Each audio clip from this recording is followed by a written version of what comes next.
اور رمضان کے مہینے میں ایک ایسا وقت آتا ہے روزانہ کہ جو دعا کے قبول ہونے کا ٹائم ہے، لیکن افسوس کی بات یہ ہے کہ ہم روزانہ اس وقت کو مس کر جاتے ہیں۔ خواتین حضرات کچن میں مس کر جاتی ہے، ہم اور آپ بازاروں میں مس کر جاتے ہیں، اور جو لوگ گھر پر رہتے ہیں وہ موبائل چلاتے ہوئے وہ وقت کو مس کر جاتے ہیں۔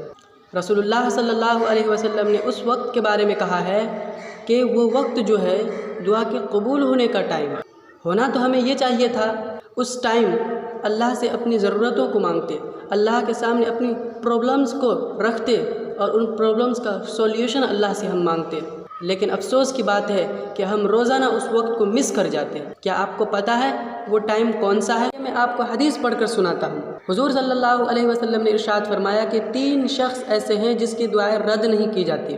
نمبر 1، روزہ دار کی دعا افطار کے ٹائم۔ دوسرا، عدل اور انصاف کرنے والے بادشاہ کی دعا۔ تیسرا، مظلوم کی دعا۔ اس میں ایک شخص ہے روزہ دار کی دعا افطار کے ٹائم۔ لیکن افسوس کی بات یہ ہے کہ خواتین حضرات کچن میں اس ٹائم کو یہ بھی آئٹم وہ بھی آئٹم ایک دم دسترخوان کی لمبی لائن لگانے کے چکر میں وہ مس کر جاتی ہے، اور جب افطار کا ٹائم ہوتا ہے تو دوڑی ہوئی آتی ہے دسترخوان پر۔ اور مرد حضرات جو ہے وہ افطاری کا سامان لینے کے لیے بازار گئے ہوئے ہوتے ہیں، اور جب افطاری کا ٹائم ہوتا ہے تب آتے ہیں، اور جو لوگ گھر پر ہوتے ہیں وہ موبائل چلاتے ہوئے فیس بک، واٹس ایپ، یوٹیوب چلاتے ہوئے اس ٹائم کو مس کر جاتے ہیں۔ آپ اندازہ کیجئے کہ آپ دن بھر اللہ کے لیے پیاس کی شدت کو برداشت کیا، بھوک کی شدت کو برداشت کیا، دن بھر بھوکے پیاسے رہے، تو اللہ اس ٹائم چاہتا ہے کہ جو میرا بندہ ہے وہ دن بھر میرے خاطر صرف اور صرف میرے خاطر بھوکا پیاسا رہا تو مجھ سے کچھ مانگے، میں اسے عطا کروں گا۔ تو اللہ تعالیٰ اس ٹائم چاہتا ہے کہ بندہ میرا مجھ سے کچھ مانگے۔ تو ہم اور آپ جو ہے یہ بہترین اور خوبصورت ٹائم جو دعا کے قبول ہونے کا ہے، ہم اس ٹائم کو مس کر جاتے ہیں۔ تو ہمیں میرے پیارے عزیز بھائیوں اور میری پیاری بہنوں، ہمیں کیا کرنا ہے کہ اس ٹائم کو دعا میں لگانا ہے۔ تھوڑے سے آئٹم کم کر دو۔ افطار کھولنے کے لیے کتنی چیزوں کی ضرورت ہوتی ہے بھائی، افطار کی لمبی لائن لگانے کے چکر میں کہ یہ بھی ہو، کسٹرڈ بھی ہو، جلیبی بھی ہو، پکوڑی بھی ہو، فروٹس بھی ہو، دنیا بھر کی چیزیں ہو، اور وہ ساری چیزیں کھائی بھی نہیں جاتی ہم سے۔ دیکھیے آپ دسترخوان سجائیے، آپ کا جو من کرتا ہے رکھیے، لگنا چاہیے ہاں بادشاہ کا دسترخوان ہے، ایسا دسترخوان بنا دیجیے۔ لیکن میری بہنوں اور میرے بھائیوں، وہ ساری چیزیں آپ جو ہے آدھا گھنٹہ پہلے کر لیجیے، اور وہ آدھا گھنٹہ جو بچا ہوا ہے اس وقت کو دعا میں لگائیے۔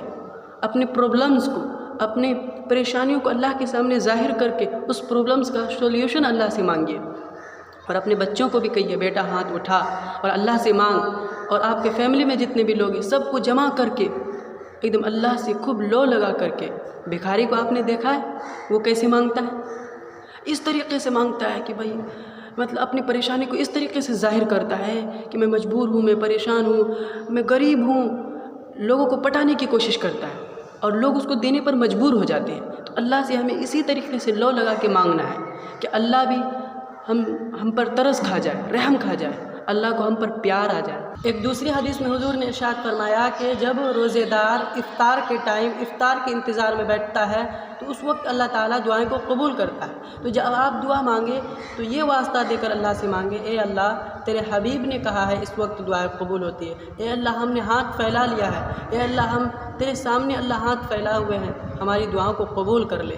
آپ کی جو بھی پرابلمس ہیں، جو بھی آپ کی وشیز ہیں، جو بھی آپ کی ڈیزائر ہیں، وہ ساری چیزیں مانگ لو۔